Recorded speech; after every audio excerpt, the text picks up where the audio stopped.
All day, no ill fate befell Oledo, not even a stubbed toe or a mild headache. If anything, she seemed to glow even more, humming a tune as she helped with chores, perhaps daydreaming of Chibuzo's kindness. Ugama kept waiting, growing more anxious and perplexed. Could it be that the curse hadn't worked at all, or needed more time? Or a chilling thought crept in. Could the Dibia's warning be coming true? That the innocent cannot be harmed by such evil, and instead the curse might rebound. As night fell, Ugama herself was the one feeling unwell. A dull headache had plagued her since the afternoon, and by dinner time her head was throbbing. She barely touched her food. Concerned, Neka placed a hand on her forehead and frowned. "You're burning up. Ugama, you have a fever." They laid her down on her mat, and Olaedo rushed, despite the argument that morning, to wet a cloth with cool water to place on Ugama's head. Ugama shivered, whether from the fever or the confusion of seeing her sister care for her even now. She wasn't sure. She wanted to push Oledo away, to protest that she didn't need her help, but she was too weak, and the cool compress was soothing. Through the haze of her fever, she vaguely heard her father saying it might be Nia Ori, malaria, from a mosquito bite, and her mother mixing some herbs. Olaedo sat by her side, dabbing her face gently and urging her to drink water. Perhaps it was just an ordinary illness. Fevers were not uncommon. But as Ugama drifted in and out of hot, uneasy sleep, the thought struck her again. What if this is the curse, but striking me instead? At one point in the night, she woke in a sweat, heart pounding from a nightmare she couldn't fully remember. Something about being chased by a dark shadow. Her eyes fell on Olaedo dozing on a stool next to her, having stayed by her side. The soft glow of the oil lamp illuminated Oledo's peaceful face. Ugama felt a stab of guilt and love. Her sister should hate her if she knew what Ugama had done, yet here she was nursing her. Ugama's fever broke by morning, leaving her weak and shaky but able to sit up. Her family rejoiced that she seemed to be recovering. Ugama herself was thankful to feel the cool morning air without shivering, yet relief was short-lived. As she ran her fingers through her hair to braid it, she noticed more strands than usual coming away in her hand. When she stood and caught a glimpse of herself in a small, polished metal mirror, she was startled. Her face looked drawn and paler, with dark shadows under her eyes. It was as if she'd been ill for weeks, not just a day. She hastily wrapped her hair in a scarf before stepping out to join the family, not wanting anyone to see the thinning patches she had discovered on her scalp. Meanwhile, Oledo remained as healthy and lovely as ever. If anything, Ugama thought bitterly. Her sister looked even more radiant, cheeks flushed with relief that Ugama was better. Oledo fussed over her, bringing her a sweet banana and urging her to rest. Ugama managed a weak smile of thanks, but inside she was terrified. She was now nearly certain that the evil she intended for Oledo was reflecting back onto her. Over the next several days, this realization cemented itself through a series of events. Misfortune had indeed struck, but not upon Oledo. It fell squarely on Ugama. First, her physical condition worsened in small ways. The hair loss continued. Each morning, more strands adorned her comb. She took to wearing scarves or arranging her hair carefully to hide the thinning spots. Embarrassed and confused, her skin, once glowing like Oledo's, turned dull, and she developed a rash of small pimples across her forehead, something she'd never had before. She felt tired all the time, and her mood swung between despair and anxiety. Next, what should have been a happy prospect for Ugama turned into a painful disappointment. Unknown to her, a young man from a nearby village had taken interest in her before the festival. He had spoken to a matchmaker about seeking Ugama's hand in marriage. Obina and Neka had been quietly pleased and were awaiting the formal introduction after the festival. However, word came unexpectedly that the young man had abruptly married another girl from his village. No clear reason was given.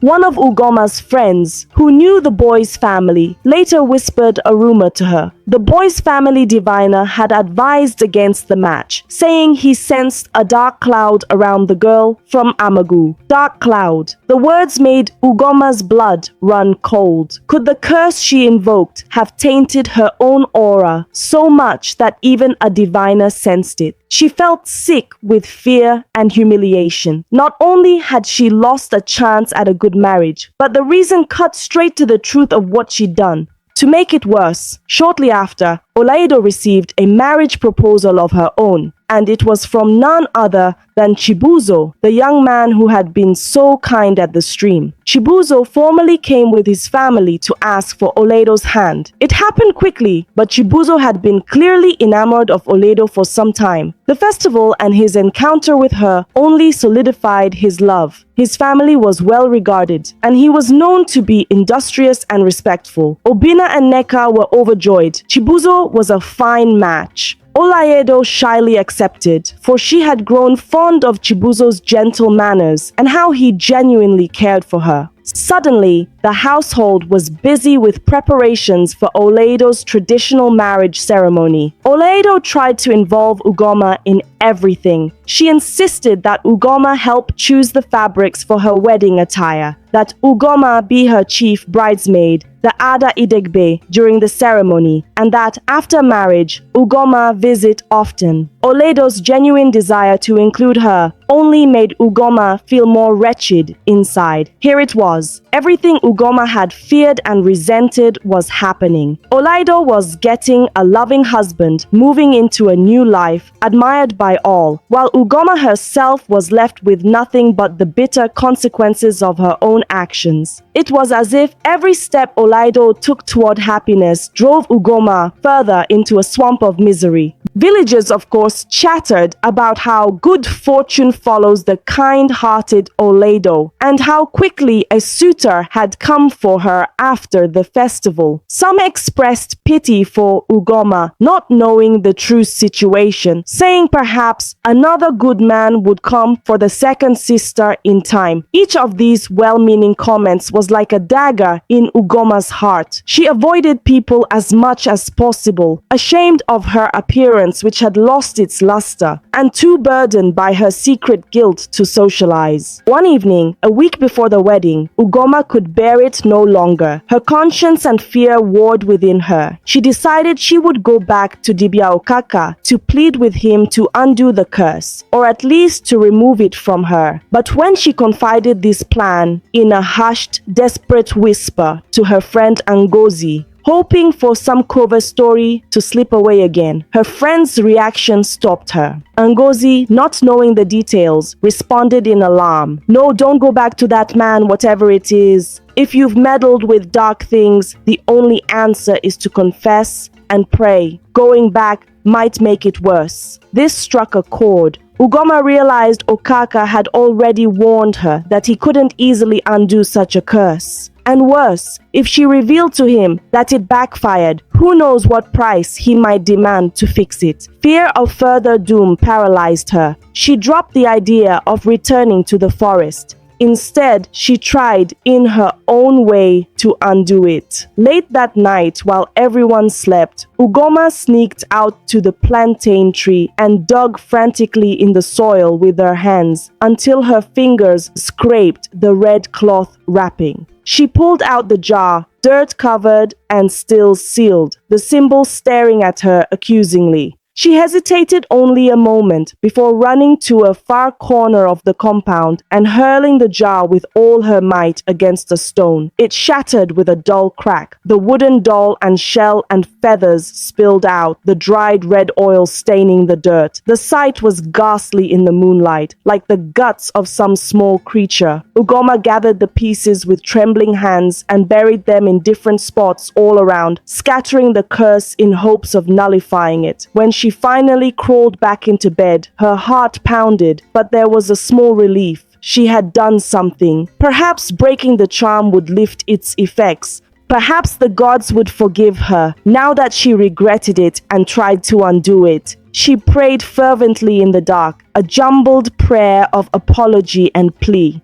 Chineke, biko gbaghara, Allah, I have wronged my blood, forgive me. Spare my sister and lift this from me. Exhausted, she fell into a troubled sleep.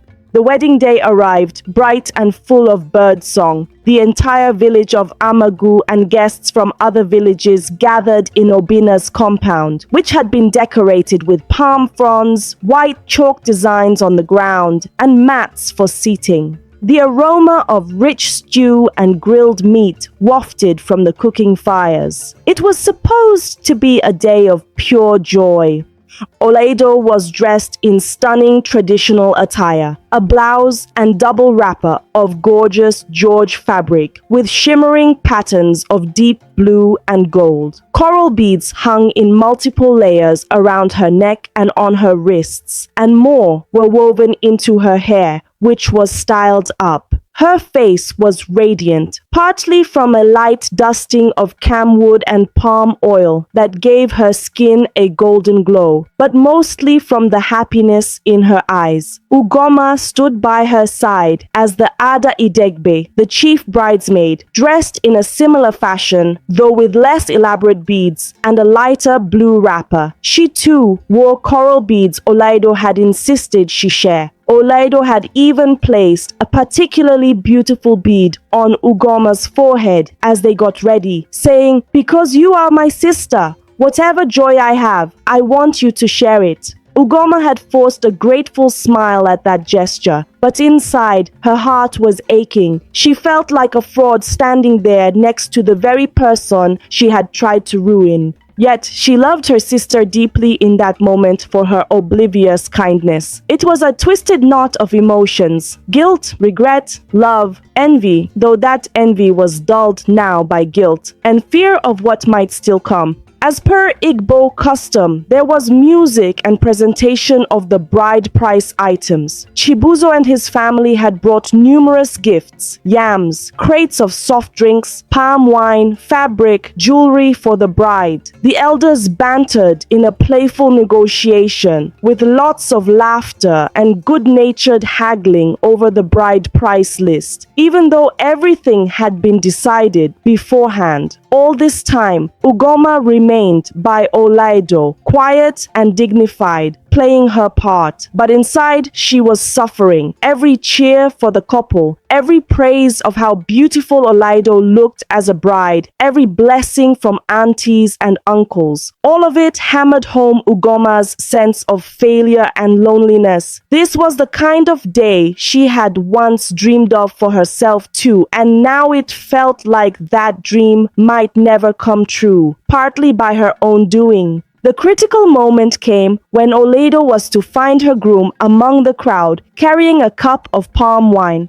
This is a highlight of Igbo weddings. The bride, coy and graceful, searches for her love, who playfully tries not to be too easily found. When Olaido took the wooden cup, brimming with palm wine from Obina, her eyes scanned the onlookers with a playful smile. Chibuzo tried to hide behind two of his tall cousins, causing ripples of laughter. Soon, Olaido spotted him. Or perhaps she just felt exactly where he was, and she walked to him with an elegant sway, knelt and offered the cup. Chibuzo accepted it, looking at her with pride and love, and drank deeply from the cup, sealing their union. The crowd erupted in applause and cheers. Olaido took what remained and sipped as well, as per tradition. Then she wiped his mouth with a white handkerchief. They embraced amidst the jubilations of everyone around. But just as the families were about to shower the couple with blessings and move to the feast, a high-pitched voice rang out sharply over the clamor. "Tufia!" An exclamation of disgust. The sudden cry silenced the crowd like a clap of thunder. Heads turned in surprise. It was Mama Oyugo, one of the elder women of the extended family, known to be eccentric and outspoken. She stood up, leaning on her walking stick, eyes wide and fierce. "What is wrong, Mama Ojugo?" called an uncle, half in annoyance at the interruption. Mama Ojugo pointed a gnarled finger towards the center, but not at the couple, at Ugoma. "That girl!" she hissed loudly. "That girl has brought evil into this house." A shocked murmur rippled through the guests. Ugama's heart nearly stopped. She felt all eyes shift to her. Her mouth went dry. Obina stepped forward, perplexed and upset. Mama Ojugo, this is a happy occasion. What are you talking about? He asked with a forced chuckle, trying to diffuse whatever this was. Mama Ojugo was not deterred. She tottered closer, pointing at Ugama. Last night I had a dream, she declared, voice trembling with emotion. Our ancestors came to me in my sleep. They showed me something hidden, something rotten at the heart of this celebration. She raised her other hand, which clutched something wrapped in cloth. With dramatic flair, she tore the cloth away, revealing the clay jar cracked open, with the doll and shell and feathers visible. Gasps and cries of surprise echoed. Ugama staggered backward, feeling as though she'd been struck. How did Mama Ojugo find that? She had broken it and buried the pieces, unless someone had seen her and dug it up, or perhaps the old woman truly had some spiritual insight. Either way, here it was, the evidence of her sin, displayed for all. Neka put a hand to her mouth in horror as she recognized the shell necklace wrapped around the doll. She knew those twin necklaces well. Olaedo's eyes widened in shock, darting from the jar to Ugama, pieces clicking together. Chibuzo looked confused but protective, stepping partly in front of Olaedo as if to shield her from whatever this threat was. Mama Ojugo continued, voice rising. A curse was buried in this compound. Evil, jealous medicine meant to bring misfortune. Placed by someone in this family. Her accusing gaze never left Ugama, and now others started to follow it. Some villagers muttered in disbelief, others in outrage. Obina, face dark with anger and bewilderment, approached the old woman. He carefully took the jar and its contents from her for a closer look. His hands trembled as he pulled out the items. The crude doll still sticky with dried reddish oil, the feathers, the shell pendant. He recognized the pendant immediately and felt as if the ground was tilting. That was Oledo's name carved inside, which meant this was Ugama's necklace. He turned slowly toward his daughters. Olaedo was crying silently, and Ugama had fallen to her knees, head bowed, covering her face. It was you? Obina said in a strangled voice, barely above a whisper, looking at Ugama. The weight of disappointment and hurt in his tone was unbearable. Neka rushed to his side and peered into the jar. She wailed and tore her headscarf off in distress when she too understood. Ugama knelt on the ground, shaking like a leaf. There was no escape now. Perhaps on some level she welcomed it. The lies and pretense were over. She didn't know who saw or how they knew, but it hardly mattered. Everyone knew. A low growing murmur of gossip and anger swelled from the crowd. One of the elders, Ichi Okafor, raised his hand for silence. He was an old man with a stooped back, but a powerful voice. Quiet, everyone. Let Obina handle this. It's his family. The noise died down to a tense hush. Obina swallowed hard, fighting back tears of rage and sorrow. Ugama, he said, voice trembling. Look at me. Ugama slowly uncovered her face. Her eyes were red and brimming with tears, but she lifted them to meet her father's gaze for a split second before dropping them in shame. The silence stretched. Her lips opened and closed, trying to form words, but nothing came at first except a choked sob. Finally, in a broken, quavering voice, she spoke. Papa, Mama, I'm sorry. Fresh tears streamed down her face. She looked desperately toward Olido, whose cheeks were wet with tears, but who remained standing, stunned and motionless. Oledo, I'm sorry. I was blind with jealousy. I did this terrible thing. I thought I could ruin your happiness because I felt so miserable and forgotten. I went to the Dibia. I asked him to take your shine away and give it to me. But I swear I regretted it. I broke the jar last night hoping it would stop. I'm so sorry. Please, Her confession poured out in a wail that devolved into incoherent sobbing. She prostrated fully on the ground, pressing her forehead to the dirt at her parents' feet. The sight was pitiful. The once proud and pretty Ugama, now thin, scarf slipping from her head showing patchy hair, wailing and begging for forgiveness in the dust on what should have been her sister's happiest day. Aunties and cousins who stood among the crowd covered their mouths in shock. Some started quietly crying. Others looked at Ugama with anger. The words jealousy, curse, twin buzzed everywhere. Ichi Okafor shook his head sorrowfully. Envy among siblings, this is a serious abomination, a aneso Allah, taboo against the earth. He turned to Obina. You know what must be done. This calls for cleansing, and the girl must face consequences. Obina, who had been standing stiffly as if turned to stone, slowly nodded. His face was streaked with tears he couldn't hold back. To have one daughter nearly destroy another, it was every parent's nightmare. He cleared his throat, trying to steady his voice. First, I thank the gods that Toledo is unharmed, that the evil was revealed and returned to sender. There were murmurs of agreement. Indeed, many eyes glanced at Ugama's visibly diminished appearance and recalled how she had been ill. The evidence of returned to sender was clear enough for all. Obina continued, as for Ugama, she has confessed. She will not be harmed by anyone here. He shot a warning look because a few younger men in the crowd looked like they wouldn't have minded dragging Ugama off to teach her a lesson. This is a family matter and a spiritual matter. We will make the proper sacrifices to Allah, the earth goddess, to cleanse this abomination from our household. And Ugama, his voice broke a bit, saying her name. My child, you have dug a grave in my heart today. Neka put a hand on his shoulder, weeping softly. She had no words, her disappointment and hurt too deep. At that moment, Olaido suddenly moved. She stepped forward, away from Chibuzo's side, and before anyone could stop her, she knelt on the ground and wrapped her arms around Ugoma, who was still prostrate and sobbing. Olaido's wedding attire and beads jingled as she did so. A collective gasp rose from the crowd. Some could not believe her compassion. Ugoma felt her sister's arms around her and lifted herself enough to look at Olaido's face. She saw pain there, yes, and sadness, but also pure love and concern.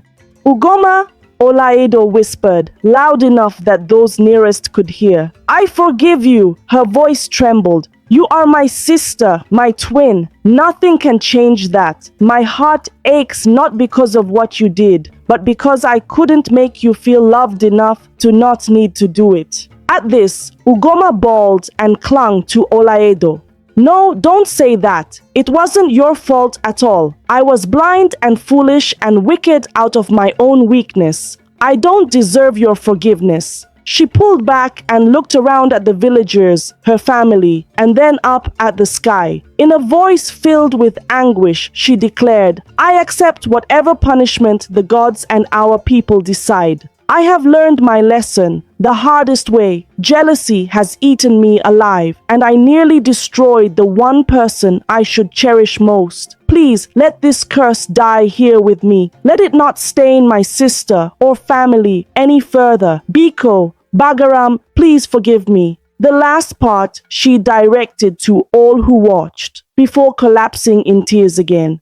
Chibuzo, who had watched all this quietly, now stepped forward and gently helped Olaido up from the ground. He put a protective arm around his shaken bride. His father, the head of Chibuzo's family, spoke up in a dignified manner. This is a sad turn on a day of joy, but we commend Olaido's merciful heart. We have no objections to proceeding with the marriage if her family is still willing. We see this as a family tragedy, but not a stain on Olaido herself. His eyes were kind as they met Obina's. Obina managed a nod, wiping his face.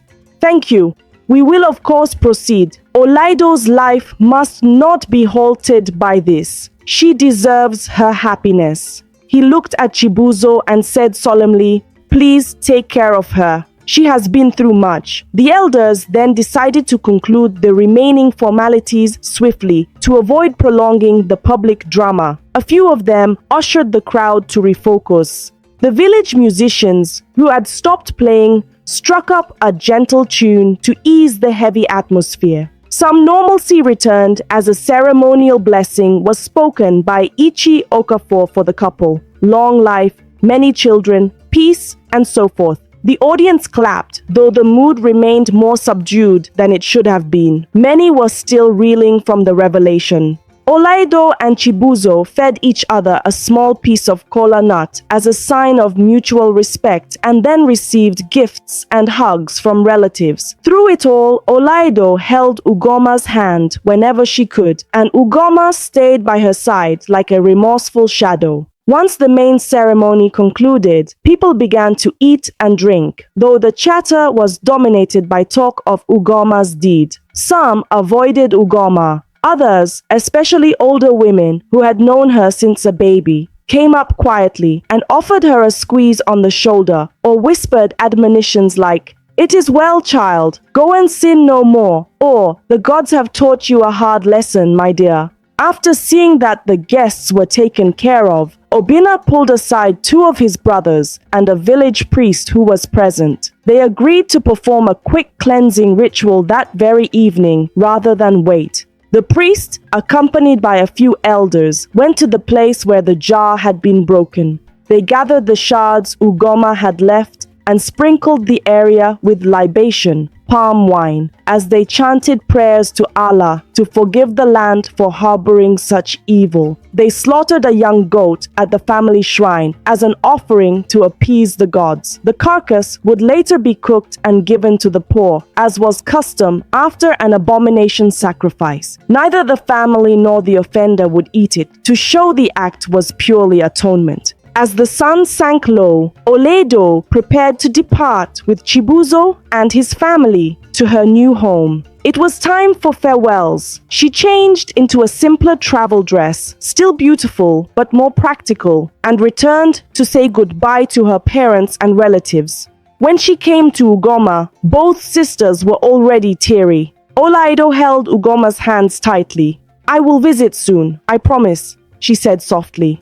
Ugama nodded, unable to speak past the lump in her throat. "And you will be all right, Ugama," Olaido continued. "I know you will. We will all heal from this." Fresh tears welled in Ugama's eyes as she whispered, "I don't deserve you as my sister. Thank you for loving me still." They embraced for a long moment until Neka gently reminded them it was time. As Olido was led to the waiting cart that would carry her part of the way, she looked back and waved. Ugama mustered a small smile and waved back with trembling hand. The villagers gave the send-off songs and cheer, albeit in a toned-down fashion out of respect for the complicated day. And then Olaedo was gone, off to begin her new life. Ugama stood watching the dust trail disappear, feeling more alone than ever, but also feeling a strange sense of calm acceptance wash over her. The truth was out. She had faced it, and she was still alive. Her family hadn't cast her out, though she wouldn't have blamed them if they did. Her sister had forgiven her. The gods had punished, but also, perhaps, forgiven after her contrition. At least she hoped so, as she silently thanked them that no worse harm befell anyone else.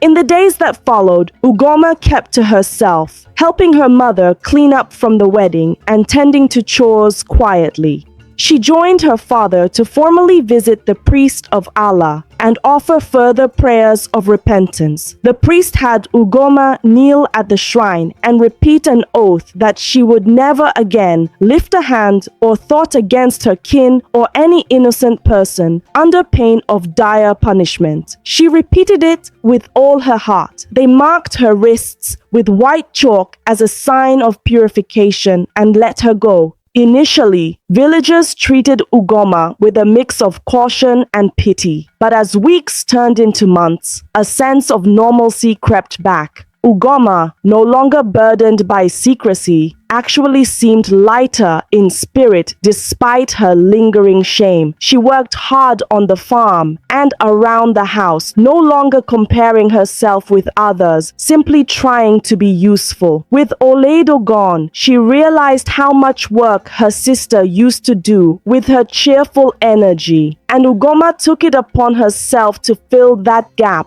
for her parents. Her health gradually improved as well. The rash faded, her appetite returned, and her strength grew. Her hair, which she had cut short to even out the patches, began to grow back healthier. Though it would take a long time to be as full as before, Ugoma didn't mind the short hair. She saw it as part of her penance and renewal. True to her word, Oledo visited a couple of months later, her belly already beginning to show the fullness of pregnancy. It was a joyous reunion. Oledo and Ugoma stayed up late into the night, talking, truly talking, with nothing hidden between them. Ugoma apologized again and again, but Oledo gently told her to stop living in that moment and instead look forward. Oledo shared stories of her new home and how kind her husband and in-laws were. Ugoma listened eagerly, genuinely happy for her sister. There was envy no more, just a bittersweet longing that she too might one day find a love like that, cleansed of all negativity. Chibuzo, who accompanied Oledo, was courteous to Ugoma and never once brought up the incident. In fact, he brought a small gift for his sister-in-law, a comb made of polished wood and a piece of fine scarf to cover her hair, saying, "I noticed last time that you like scarves. Oledo helped me pick this color. She said it would suit you."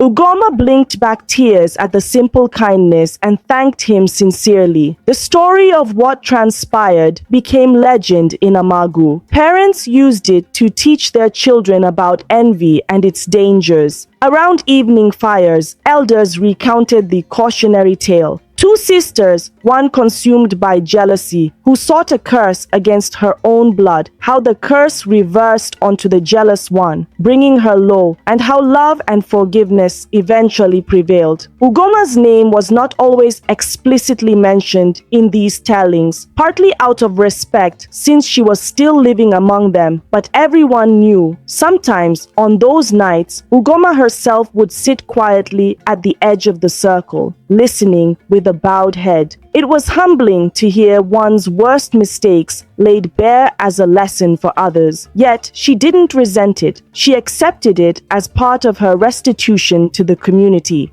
And Ugoma did rebuild her life. It took time, a few years, but people saw her genuinely transform. She became known for her humility and willingness to help anyone. If another woman showed signs of envy or malice, villagers would gently remind, "Remember what happened to Ugama. Do not let jealousy consume you." Ugama bore that notoriety with grace. If it meant others learned and families were spared similar pain. Eventually, happiness found Ugoma too. In a twist of fate, the same young man who had broken off the engagement earlier due to the dark cloud rumor crossed paths with Ugoma again. By then, the story had settled, and it was clear Ugoma had changed. They began to talk, slowly and cautiously. He saw in her no dark cloud now, only a thoughtful, kind woman who had been through hardship. In time, he proposed properly, and Ugoma, with her family's blessing and Oledo's enthusiastic support from afar,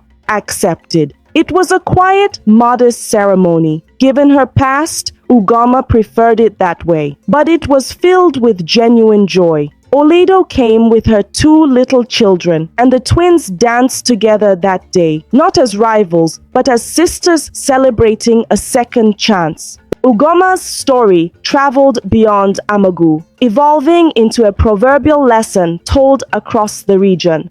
The elders would conclude with a solemn saying, "Jealousy is a fire that burns its owner first, before anyone else."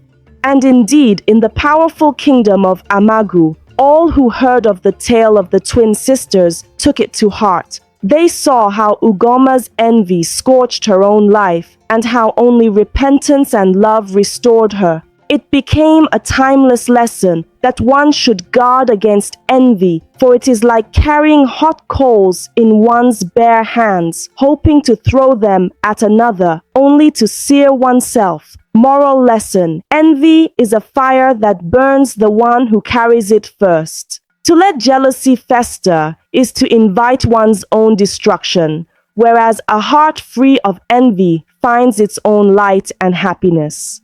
Thank you so much for watching. Your love and support mean everything to me.